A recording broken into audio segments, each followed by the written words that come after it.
What do you call a person who latch hooks? Latch.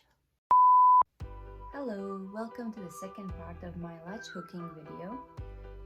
Today we have gotten to an exciting point where we're about to put in the eyes, so I definitely want to run some time lapse of that.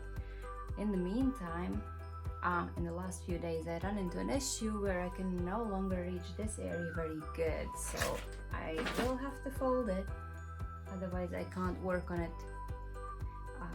It hurts my back too much.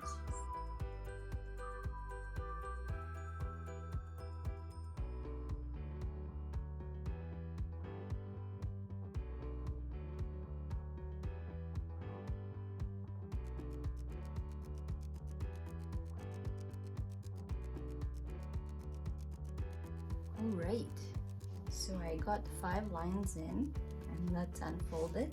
I have not done that yet, so we'll see how it looks. That's my wolf. Look how much more character, just 5 lines. And this is all of the orange that there is going to be in this project. Also, I'm here starting with the trees, so there's also a little bit color coming in here. You can see, I don't know if you can see, but it's a little green and blue. Those 5 lines took me a couple hours. I think that I have gotten a bit faster at this, but by the end of this, I'm in pain. So yeah, for next video, you can see me doing stretches after latch hooking for hours. That's a joke. So it's been a while since I filmed last, but this is how far I've gotten, and I only have 12 rows left there at the top. Need to finish up the ears and start the sky. And unfortunately I cannot run a nice time lapse anymore because I cannot work on this project anymore without folding because it's so far up there. But let's quickly finish this up.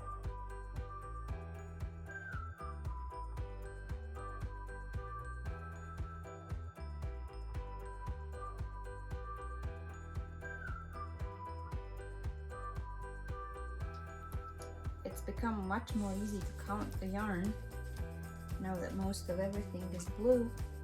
I really have no other tips for you, because once you have figured out how to do the latch hooking and what works best for you, it really is just repeat process. But yeah, folding this really helps. If I had tried to bend over all the time, it just did not work for me at all. So even over a table, I would guess that you still need to bend the fabric, but then I was worried that my elbows would be too high, and in fact that might make me feel worse. So when I'm sitting in the bed, at least my arms are not getting tired, so that's good.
So now that my last bit of color, which was white, was put in here, the next almost 4 rows, I only have to do blue, so I don't need to count anything anymore.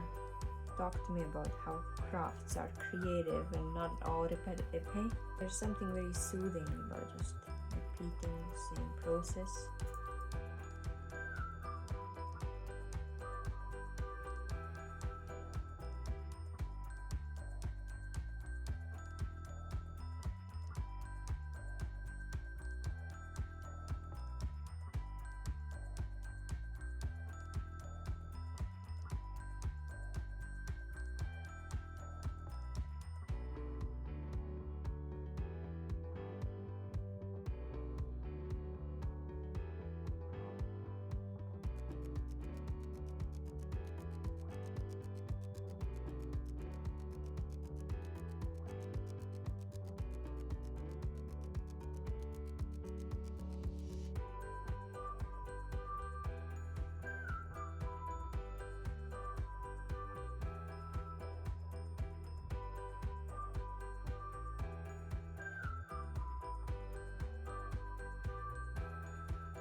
So here it is. I'm halfway done. That's my first wolf, and I think it looks absolutely gorgeous. So much work, but so much fulfillment as well. So there's gonna be the other wolf right this side, as you can see in the picture. And the whole thing will double in size. So it's gonna be massive. As you can see, I still have quite a lot of yarn left. I'm assuming it's gonna be just enough to get the project finished. I think after this, I will need a little bit of a break from this project because it's been hard on me. Doing this 2, 3, 4 hours a day, every day. I think I'm a little bit tired of it for the time being, so I think I'll give it a week or so. I really want to knit a scarf in the meantime, and then I'll get back on it. And I think in about a month, you might be able to see the final update, see the final video of how it turned out with the last wolf. And we'll also figure out how to fasten those edges. I'm thinking of sewing them behind, and then I'll add some cord to put it on the wall as well. So stay tuned for the last video, and stay tuned for other craft videos of mine. Please subscribe, leave a like, and leave a message maybe to inspire me to finish this quicker. Thank you.